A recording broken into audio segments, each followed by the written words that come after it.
फ़लस्तीन की कहानी 6000 साल पुरानी है, जहां दुनिया के तीनों बड़े मजहब की जड़ें जुड़ी हुई हैं, यहूदियत से मसीहत तक और फिर इस्लाम की आमद तक। यहां से मजहबी अकीदत वाबस्ता है। आज जो कुछ गजा और यरूशलेम में हो रहा है, ये नया नहीं है। तारीख आज भी खुद को खुद लिखने के दर पे है। हजारों साल पहले वहीं से कहानी शुरू होती है, एक मुसाफिर से जो बाबल इराक के सरजमीन छोड़कर फ़लस्तीन की तरफ निकले। ये मुसाफिर कोई मामूली इंसान नहीं थे, ये अल्लाह के खलील हजरत इब्राहीम अलैहिस्सलाम थे। अपने रब के हुक्म पर सब कुछ छोड़कर निकलने वाले जो आग में डाले गए, तो आग इनके लिए गुलजार बन गई। वो काफिले की सूरत में फ़लस्तीन पहुंचे, एक ऐसी जमीन पर जो सदियों से ठंडी ठंडी सांसें ले रही थी, जहां फितरत अपनी सादा शक्ल में जी रही थी, मगर एक बड़ा अकीदा इस मट्टी से जुड़ा हुआ था। अल्लाह ने इब्राहीम अलैहिस्सलाम से कहा, ये जमीन तेरी नस्ल के लिए बरकतों वाली होगी। इब्राहीम अलैहिस्सलाम ने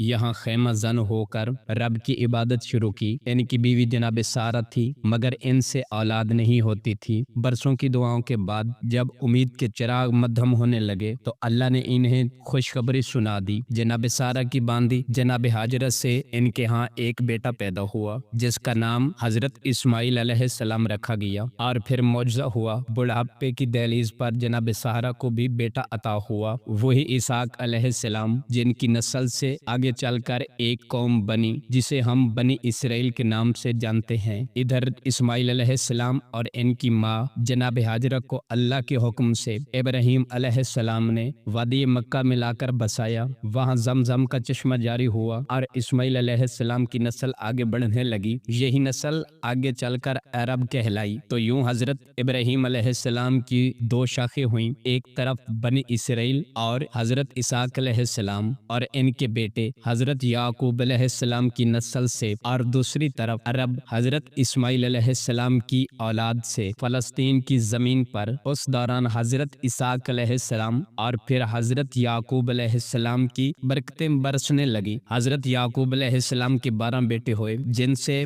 बनी इसराइल के 12 कबाइल वजूद में आए। इनमें एक थे हजरत यूसुफ अलैहिस्सलाम, जो अपने भाइयों की साजिश से मिस्र पहुंचे। यूसुफ अलैहिस्सलाम की हिकमत और रब की नुसरत से वो मिस्र के वजीर बने, और यूं बनी इसराइल भी मिस्र में जा बसे। वक्त गुजरता गया, नस्लें बढ़ती रही, यहाँ तक के मिस्र के फिरौनों ने इन पर जुल्म ढाना शुरू कर दिया। अल्लाह ने हजरत मूसा अलैहिस्सलाम को भेजा कि अपनी कौम को गुलामी से निजात दिलाएं। मूसा अलैहिस्सलाम ने फिरौन से टक्कर ली, दरिया पार करवाया, मगर जब फ़लस्तीन में दाखिल होने का वक्त आया, तो बनी इसराइल ने बुज़दिली दिखाई। अल्लाह ने इन्हें 40 साल सरहा में भटकने की सजा दी। मूसा अलैहिस्सलाम वही अल्लाह से जा मिले, और इनके बाद योशा बिन नून अलैहिस्सलाम ने कौम की क़यादत की। बड़ी कुर्बानियों के बाद बनी इसराइल ने फ़लस्तीन में कदम रखा, मगर ये कदम भी मुकम्मल फतह के नहीं थे। आजमाइशों और अहद शिकनियों की एक लंबी दास्तान शुरू हुई। वही सरजमीन जहाँ कभी इब्राहीम अलैहिस्सलाम ने अल्लाह के नाम की गवाही दी थी, अब बनी इसराइल के दरमियान इक़्तिदार, हसद और दुनियादारी के खेल का मैदान बन गई। अल्लाह ने इन पर नेक नबी भेजे, मगर कौम अक्सर नफरमानी पर उतर आई। कभी हजरत दाऊद अलैहिस्सलाम ने इस सरजमीन को अदल से सजाया, कभी हजरत सुलेमान अलैहिस्सलाम की हुकूमत ने इन्हें जलाल बख्शा, मगर फिर भी बिखराव आया, बुत परस्ती लौटी और अल्लाह का अजाब भी। बाबल से हमला आवर आए, यरूशलेम को मिस्मार किया गया, हैकल सुलेमानी को राख में बदला गया, बनी इसराइल को कैदी बनाकर बाबल ले जाया गया। एक तवील अरसा के बाद वो वापस लौटे, मगर न दिलों की सफाई हुई, न वादों की पासदारी। रोमी आए फलस्तीनी इनकी सल्तनत का हिस्सा बने। इसी दौर में अल्लाह ने हजरत ईसा अलैहिस्सलाम को मबूस किया, जो बनी इसराइल को रब की तरफ से पलटने की दावत देने आए थे, मगर कौम ने इन्हें भी झुठला दिया, यहाँ तक कि सलीब देने की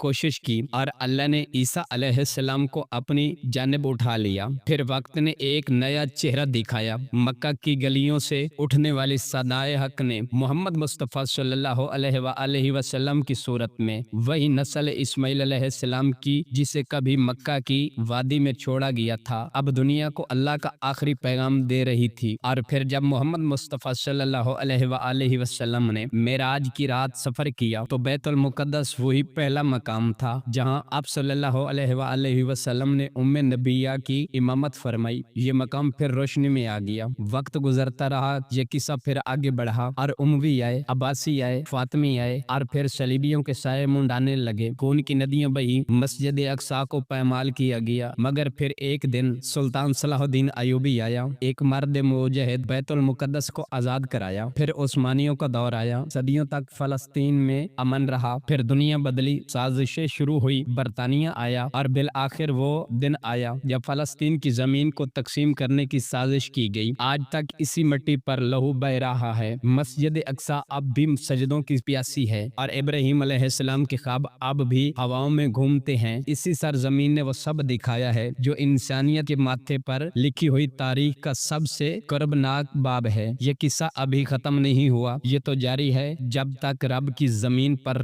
रब का हुक्म गालिब नहीं हो जाता, तब तक फलस्तीन की कहानी सुनाई जाती रहेगी नस्ल दर नस्ल। प्लीज मेरी वीडियो को लाइक कीजिए और इंसानियत के नाते हर मुसलमान तक शेयर कीजिए ताकि सुनने वालों को हकीकत का पता चले। और मेरे चैनल आमिर इमरान ऑफिशियल को सब्सक्राइब कीजिए और अच्छे अच्छे इस्लामिक कमेंट कीजिए। नेक्स्ट वीडियो आने तक अल्लाह निगहबान।